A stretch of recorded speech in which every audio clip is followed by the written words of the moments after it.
To improve your experience of the horror story I'm going to tell, I suggest you turn off your lights and wear some headphones for a more immersive experience. The Rake. During the summer of 2003, events in the northeastern United States involving a strange, human-like creature sparked brief local media interest before an apparent blackout was enacted.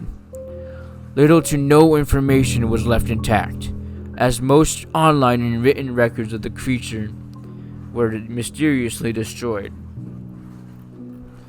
Primarily focused in rural New York State, multiple self-proclaimed witnesses told stories of their encounters with a creature of unknown origin. Emotions ranged from extremely traumatic levels of fright and discomfort to an almost childlike sense of playfulness and curiosity. While their published versions are no longer on record, the memories remained powerful.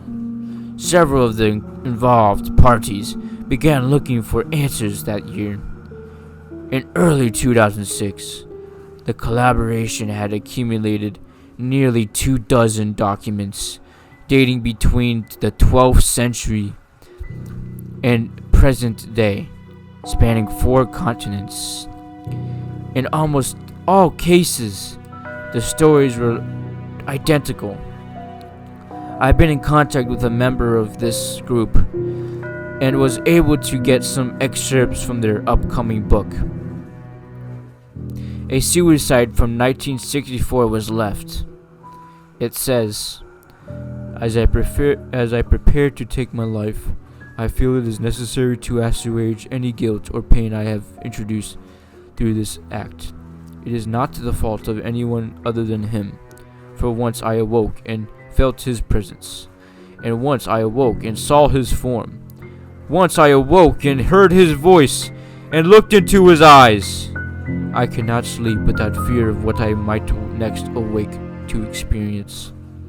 I cannot ever awake. Goodbye. Found in the same wooden box were 2 empty envelopes addressed to William and Rose, and 1 loose personal letter with no envelope. Dearest Lenny, I have prayed for you. He spoke your name. A journal entry, translated from Spanish in 1880, was left, and it has something to do with the Rake, in my opinion. I have experienced the greatest terror. I have experienced the greatest terror. I have experienced the greatest terror. I see his eyes when I close mine. They are hollow, black. They saw me and pierced me. His wet hand. I will not sleep. His voice. A mariner's log from 1691. He came to me in my sleep. From the foot of my bed, I felt a sensation. He took everything. We must return to England. We shall not return here. Again, at the request of the Rake. From a witness in 2006. 3 years ago, I had just returned from a trip from Niagara Falls with my family for the 4th of July.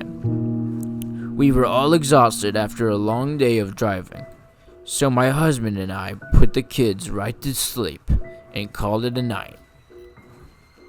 At about 4 a.m., I woke up thinking my husband had gotten up to use the restroom.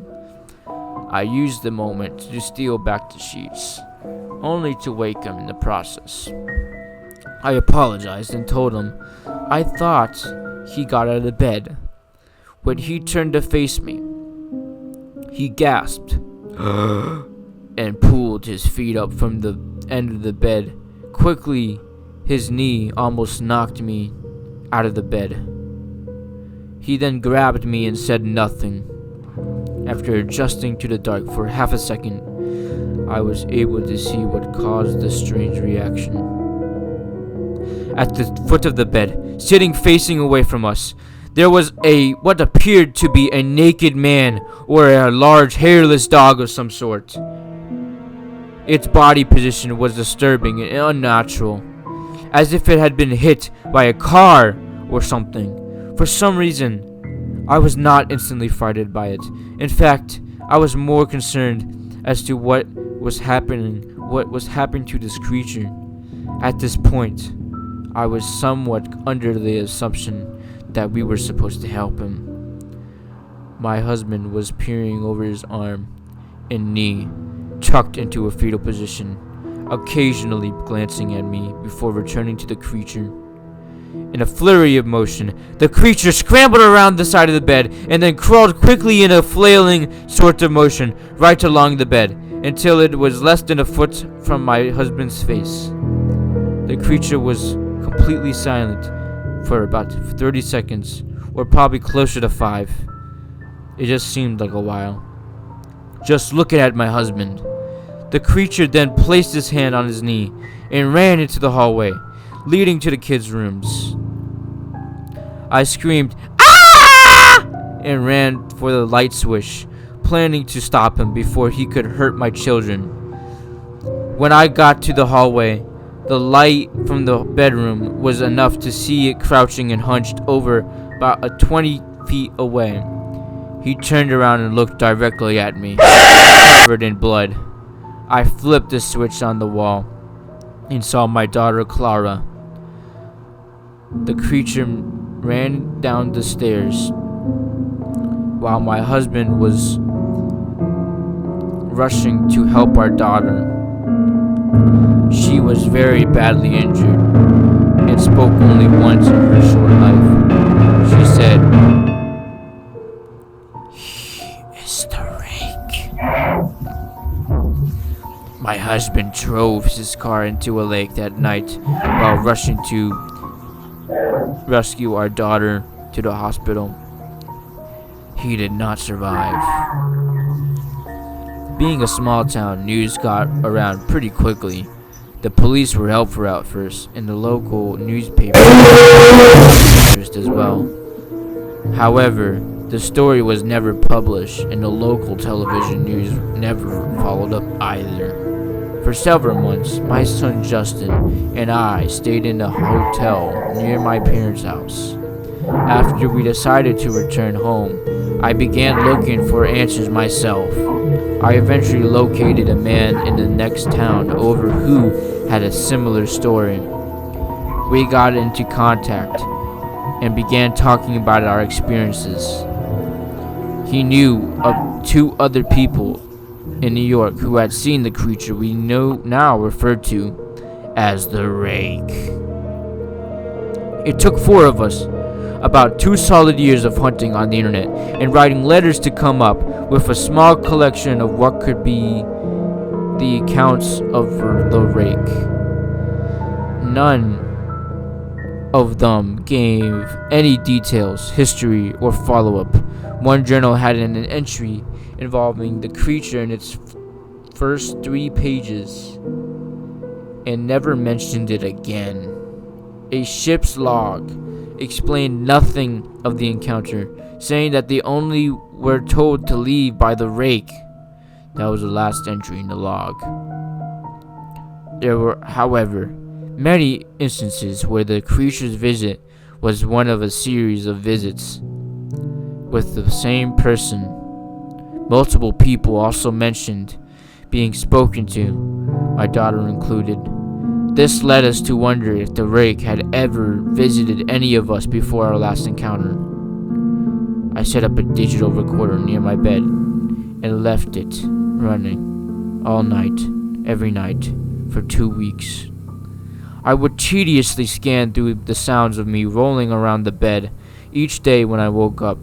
By the end of the 2nd week, I was quite used to the occasional sounds of sleep while blurring through the recording at 8 times the normal speed. This still took almost an hour every day. On the first day of the week, I thought I heard something different. I found was a shrill voice.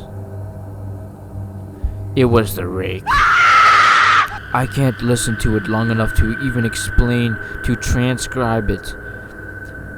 I haven't let anyone listen to it yet. All I know is that I've heard of it before, and now I must believe that it spoke when I was sitting. It was sitting at the front of my husband. I don't remember hearing anything at the time, but for some reason, the voice on the recorder immediately brings me back to that moment. The thoughts that must have gone through my head, my daughter's head, make me very upset. I have not seen the Rake since he ruined my life, but I know that he has been in my room while I slept. I know that in fear that one night I'll wake up to see him staring at me.